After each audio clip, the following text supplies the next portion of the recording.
Bonjour à tous frères et sœurs, nous sommes au rendez-vous de tous les lundis au Rock Christique. Ce matin, votre frère, l'ouvrier du Christ, vous salue dans le nom puissant de Jésus. Bon réveil à chacun pour se remplir d'une bonne dose de foi, de force, de toute énergie qui vient de Jésus pour affronter la semaine et qu'elle soit une semaine de victoire pour chacun de nous tous.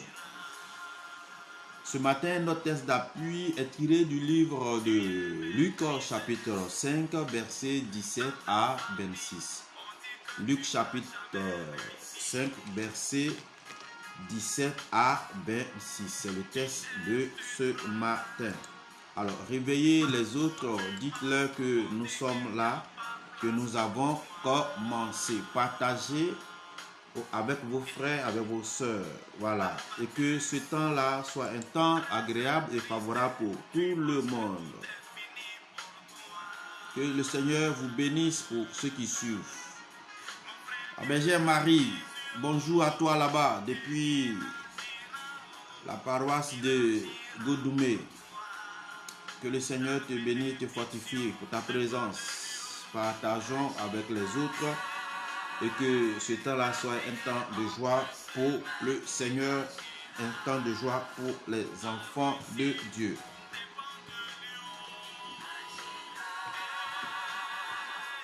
Que le Seigneur agisse dans ta vie, que le Seigneur agisse dans la vie de tout un chacun.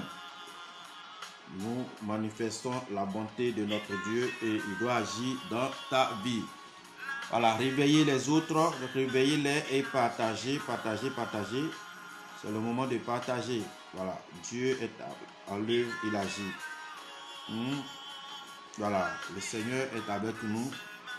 Bonjour à tous ceux et celles qui s'élèvent, qui se réveillent, pour les cœurs, pour tout. Voilà, que le Seigneur vous bénisse. Voilà, bon réveil à tous et à toutes, que le Seigneur vous bénisse fortement. Voilà.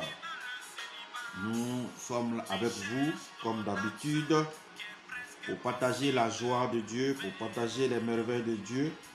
Voilà, moi aussi, je fais comme vous, j'invite des frères, des sœurs, pour que ensemble nous soyons heureux dans le nom de Jésus. Nous sommes dans le temps des carèmes et c'est important. Il ne faut jamais être heureux seul. Voilà, il ne faut jamais être heureux seul. C'est pourquoi il faut inviter les uns et les autres. Monique Aouya, mon amour, bonjour à toi. Voilà, le Seigneur soit avec toi. Voilà, merci pour ton soutien. Merci infiniment. Toi qui comptes ma vie, merci. Que le Seigneur te bénisse, chère épouse. Voilà, je salue toutes les femmes qui sont réveillées, tous les hommes aussi qui sont réveillés. Ta participation ce matin, ta contribution pour cette mission, c'est de partager au maximum avec les frères et sœurs. Réveillez-les et dites que voilà, ça a commencé. Nous sommes engagés pour ce temps.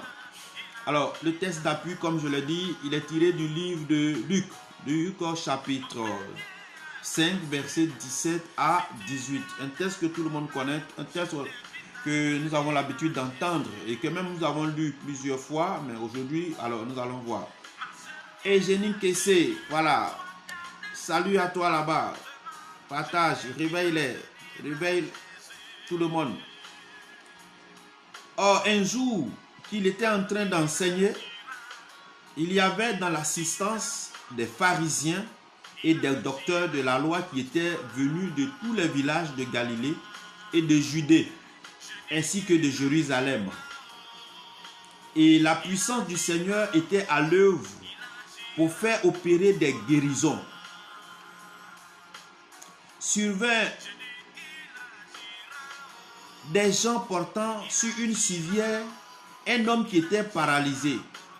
Il cherchait à le faire entrer, à le placer devant lui. Et comme à cause de la foule, il ne voyait pas par où le faire entrer, il montait sur le toit et au travers des tuiles, il le fit descendre avec sa civière en plein milieu devant Jésus.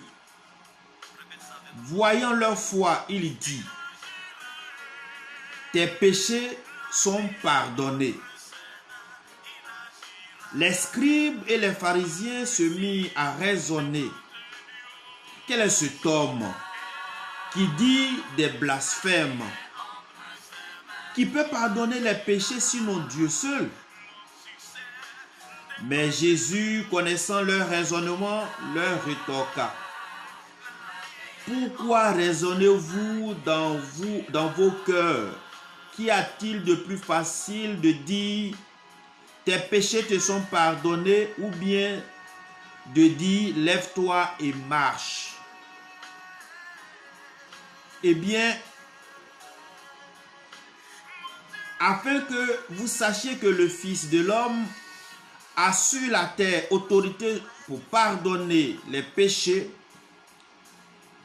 il dit au paralysé, je te dis, lève-toi, prends ta civière et va dans ta maison. À l'instant, celui-ci se leva devant eux, il prit ce qui lui servait de lit et il partit pour sa maison en rendant gloire à Dieu. La stupeur les saisit tous et ils rendaient gloire à Dieu. Remplis de crainte, ils disent, nous avons vu aujourd'hui des choses extraordinaires. Parole du Seigneur. Quelle beauté se remplit d'enseignements avec beaucoup de symboles. Nous allons partager une partie aujourd'hui et la réflexion est ouverte pour dilater ta foi et que ton âme soit disposée à vivre avec le Seigneur ce moment de temps de carême que nous vivons. Nous allons nous appuyer sur quelques éléments à partir de ce texte-là pour t'aider à vivre ce temps de carême-là, à remplir ta semaine d'onction de Dieu, de faveur de Dieu, et que tu sois heureux, heureuse pour tenir le coup et que nous nous retrouvons encore le lundi prochain. Bien-aimés de Dieu, voici que Jésus, par encore son enseignement et son ministère de salut, de guérison de vie, va émerveiller les nécessiteux. Mais les superbes, les orgueilleux dont on parle ici, qui sont les pharisiens et des scribes, docteurs de la loi, des gens instruits, c'est un blasphème, c'est un péché. Jésus vient et il agit. Il agit pour le bien-être de l'être humain, la créature d'amour de Dieu. Et si nous nous appuyons sur ce passage aujourd'hui, ce n'est pas seulement le mystère de guérison, de miracle qui intéresse, mais c'est la foi qui est dedans. Et c'est l'invitation que Jésus donne à son statut, à son identité dans ce passage biblique. Jésus, on connaît qu'il fait des miracles. Il soigne, il guérit. On voit ce qui est extérieur. Pour notre effort de carême, il y a l'image des porteurs du malade. Ceux qui ont porté le paralysé sur ce brancard, sur cette civière, qui se sont battus pour atteindre l'objectif, rencontrer Jésus et présenter le malade à Jésus.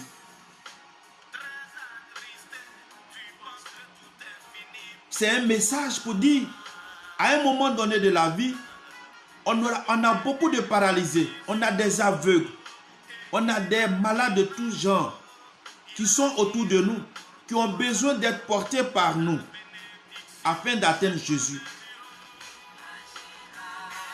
Et c'est de ça qu'il s'agit, pour attirer ton attention dans ton effort de carême, pour te reconstruire une personne nouvelle pour aller à Pâques.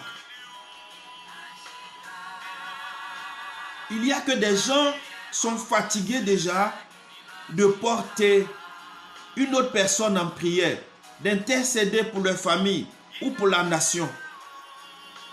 C'est grâce à ces brancadiers, à ces porteurs-là que le malade a eu la guérison. Il a repris la joie de vivre. Tant que tu n'as pas déposé les gens devant Jésus, continue de prier. Ta famille doit être portée devant Jésus. Regarde la multitude de personnes. À force de persévérer, tu vas percer. Ils sont venus. Il y avait l'obstacle de la foule pour atteindre Jésus. Ils ont créé un chemin depuis le toit de la maison et ils ont déposé le malade. Ils n'étaient pas fatigués. Certains pourraient dire qu'ils voulaient se débarrasser de lui parce qu'il voulait peser dessus. Effectivement, tant que ta famille ne rencontre pas Jésus, tant que l'Esprit de Dieu ne vient pas posséder ta famille, mais tu seras embêté. Il ne faut jamais se lasser de prier pour les membres de ta famille, pour intercéder pour une tierce personne, pour intercéder pour la Côte d'Ivoire. C'est nous qui devons porter cette nation à Jésus. C'est nous qui devons porter cette nation à Dieu l'Éternel, à qui nous avons le salut. Lui seul est capable de redonner la paix à la Côte d'Ivoire et à l'humanité. Il ne faut jamais cesser d'intercéder pour le monde. Aujourd'hui, avec cette pandémie, personne n'est épargné. Les blancs, les noirs, partout. C'est la même mort.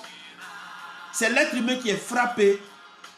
Pourquoi ne pas prier sans cesse pour que les humains trouvent des stratégies, des manières de vivre en paix, en trouvant la solution, le remède. Ne pas chercher des intérêts pécuniaires, mais sauver l'homme. Enlever les mauvais esprits qui créent des maladies afin de s'enrichir. C'est le combat aussi à mener. Jésus a passé ce temps au désert et il était rempli de toute force pour chasser les œuvres des ténèbres. Cette pandémie est une œuvre des ténèbres qui doit quitter la terre tout entière au nom de Jésus. Prions sans cesse, portons l'humanité qui est en dégradation. Nous avons vu, on a parlé, mais sans énergie, des déviations de l'homme. Un homme qui marie un homme, une femme qui marie une femme, un homme qui va avec un animal. Tout ça, c'est des déviations. Ceci a provoqué la colère de Dieu et nous vivons beaucoup de choses. Les guerres, les crimes de sang, les sacrifices humains qui se font. Nous devons prier sans cesse pour notre nation. Nous devons prier sans cesse pour l'humanité. Tant qu'il n'y a pas de paix, il faut toujours continuer de prier, mes frères, mes soeurs. Il faut prier aussi pour l'entreprise dans laquelle tu travailles. Tu es le brancardier, tu dois porter cette entreprise pour que cette entreprise se développe et évolue. Que tous tes collègues aussi aient la promotion. Que le responsable premier soit un responsable habité de l'Esprit de Dieu qui prenne en compte vos besoins. Il ne faut pas aller là-bas pour des intérêts seulement, mais il faut travailler avec amour parce que c'est le Seigneur qui le demande pour chacun de nous. Bien-aimés, le rôle des brancardiers ici est très important. De la manière, vous allez voir des serviteurs de Dieu pour votre situation, mais qui ces serviteurs-là voient pour leur situation. Il faut aussi prier pour les prêtres, il faut aussi prier pour les serviteurs de Dieu, qu'ils soient femmes et hommes, les haïs. Il faut prier pour ceux que Dieu utilise, ses ouvriers, pour le servir. Bien-aimés, le rôle de brancardier, c'est le rôle d'intercesseur. C'est celui qui porte l'autre avec son handicap, qui porte l'autre avec ses faiblesses, qui porte l'autre avec sa maladie, qui porte l'autre avec son manque au Seigneur. C'est un acte de charité réel. Prier pour les autres, assister les autres, c'est de la charité. Et le temps de carême nous invite à être charitable. En plus de la prière, il faut être charitable. Que tous nos efforts là soient basés sur l'amour, comme Saint Paul nous dit dans 1 Corinthiens 13. On peut tout faire, mais s'il n'y a pas d'amour dans le cœur, il n'y a pas d'amour qui accompagne ou qui suscite l'action, c'est en vain. Ça ne vaut rien, ça ne peut rien pour nous. C'est comme nous nous agitons, c'est du bruit. C'est peine perdue pour tous ces efforts. Bien-aimés, ces temps qui sont mauvais pour l'humanité, ces temps qui sont mauvais pour la Côte d'Ivoire, ces temps qui sont mauvais dans les familles, Par notre prière, il faudrait qu'il y ait un beau temps. Un temps où le lion joue avec les enfants, où on peut prendre la vipère dans notre main.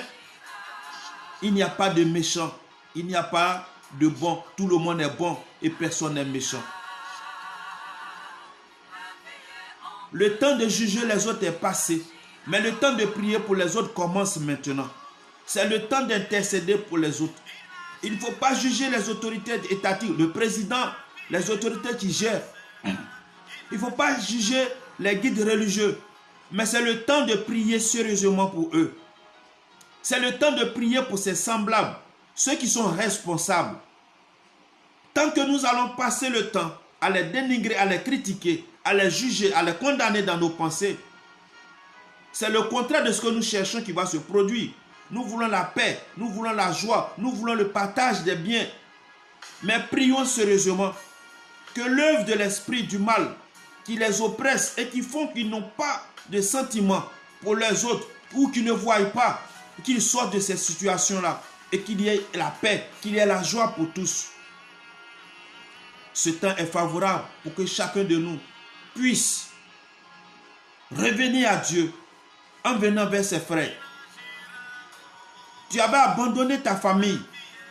Reprends ton brancard. Porte ta famille. Apporte assistance à tes parents qui sont au village. Aide quelqu'un dans ton quartier. Aide quelqu'un dans ta CEB. Contribue à la vie de ta communauté. C'est porter. C'est être un brancardier pour celui-là. Et quand Jésus les perçoit, quand Jésus les reçoit, ta joie est aussi totale pour celui-même qui reçoit la guérison. Celui que tu vois mauvais doit être bon par toi. C'est toi qui dois l'amener à Jésus pour qu'il soit bon.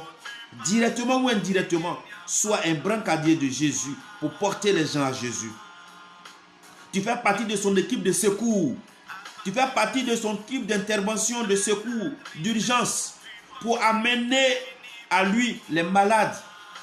Malades de la société, malades du pouvoir de Satan, dans la sorcellerie, dans les puissances ésotériques, dans tout ce qui ne confesse pas Jésus. Ne passe pas le temps à parler d'eux seulement, à les condamner, mais que tes prières soient efficaces pour que ces personnes rencontrent Jésus et qu'ils soient délivrés, qu'ils soient guéris. Tu vois, il y aura toujours de l'adversité pour ce que tu vas faire. Jésus lui-même, le grand Jésus, il voit qu'on dépose quelqu'un devant lui. Il sait ce qui se passe. Il prononce une parole. Tes péchés sont pardonnés. Certainement, c'est le mal qu'il a commis qui l'a rendu paralysé. Et Jésus, voyant que son fils, l'amour de Dieu, était paralysé à cause du péché. Le péché qui ne vient pas de Dieu mais qui vient du diable. Il a succombé. Il a succombé et il est tombé. Jésus, qui est seul capable de le relever, le décharge. Il lâche une parole. Il dit tes péchés sont pardonnés. Il n'est pas venu pour juger. Il n'est pas venu pour condamner. Il est venu pour donner la vie. Il est venu pour donner des forces. Il est venu pour relever ceux qui sont tombés. Et il dit, je vais te relever par le pardon de tes péchés. Aujourd'hui, beaucoup parmi nous courent derrière les guérisons miraculeuses. Mais voici quelqu'un qui a la deux dimensions de guérison, physiquement, et aussi la libération intérieure de l'âme. Jésus, il a le pouvoir de donner le miracle. Le miracle qu'il faut rechercher actuellement, c'est le miracle dans le sacrement de la confession pour avoir les péchés pardonnés. La guérison physique, acquérir la nourriture, avoir le travail, avoir l'enfantement, le mariage. Jésus donne ça tout le temps. Mais le miracle d'être libéré de son péché, Jésus nous attend toujours. Les prêtres sont là. Il n'y a pas assez. La repentance personnelle. Mais pour nous les catholiques, il faut aller chercher ce miracle-là tout le temps. Et ce temps de carême est important. Il ne faut pas attendre les derniers moments. Commence déjà à rétablir l'alliance. Va chercher le miracle de la guérison de ton âme. Va chercher le miracle de la guérison de ton cœur. Va chercher la guérison. Ce miracle, il est plus important que l'autre parce qu'il est éternel. Que chacun de nous comprenne que Jésus vient. Il dit aujourd'hui, lève-toi et marche. Si aujourd'hui, la prière des uns et des autres t'ont mis debout, toi aussi que ta prière mette les autres debout. Tu es le pilier, tu es le tuteur, tu es le brancadier de ton frère. Comme l'autre a été ton brancadier et que Jésus agisse dans ta vie. Sois de véritables intercesseurs et que par tes prières, les miracles se réalisent dans la vie des uns et des autres et Jésus te bénira. Il a dit, l'ouvrier mérite son salaire. Sois ouvrier de Jésus-Christ.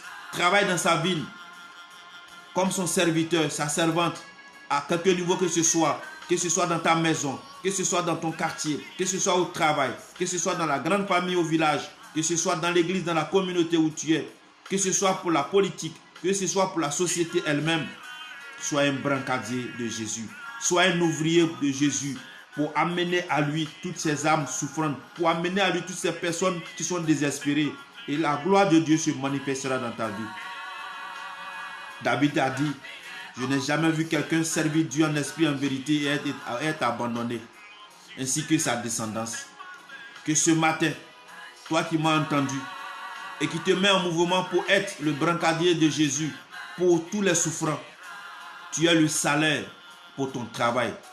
Toi qui vas accepter de faire du bien autour de toi, tu vas accepter de te taire et de prier pour l'humanité, de prier pour les autorités de ton pays, pour prier pour tes parents, pour prier pour les autorités religieuses, pour prier pour tous ceux qui font du bien et qui sont dans la souffrance. Le Seigneur te bénira. Qu'il bénisse ta vie. Toi qui vas prier pour ton entreprise, tu vas prier pour ton service, que le Seigneur te bénisse. Que le Seigneur bénisse tous les chauffeurs de Baka, qu'on arrête de les insulter. Que le Seigneur bénisse tous ceux qui vont aimer les apprentis dans leur comportement d'impolitesse. Que le Seigneur bénisse toutes ces personnes qui vont les considérer et ne jamais les traiter comme des sous-hommes. Ils jouent un rôle important. La société elle-même, elle est méchante et ça leur donne un comportement mauvais. Parle avec amour à un chauffeur de Baka. Parle avec amour à un apprenti de Baka. Tu verras que Dieu se manifestera pour toi. À vous tous les conducteurs qui transportaient les uns et les autres pour aller à leur lieu de travail, pour leur déplacement. Vous êtes des brancadiers pour les enfants de Dieu. Travaillez avec amour. Ce que vous faites là, c'est la volonté de Dieu. Que Dieu bénisse tous les chauffeurs de transport en commun qui déplacent leurs frères et sœurs pour aller à leur lieu de travail et les ramener à leur maison. Que le Seigneur vous bénisse. Soyez tous des brancadiers, chacun à son niveau. Aux boulangers qui fabriquent le pain, vous êtes des brancadiers pour que d'autres n'aient pas faim. Produisez le pain avec amour. Tous ceux qui produisent quelque chose, vous êtes des brancadiers de Jésus-Christ.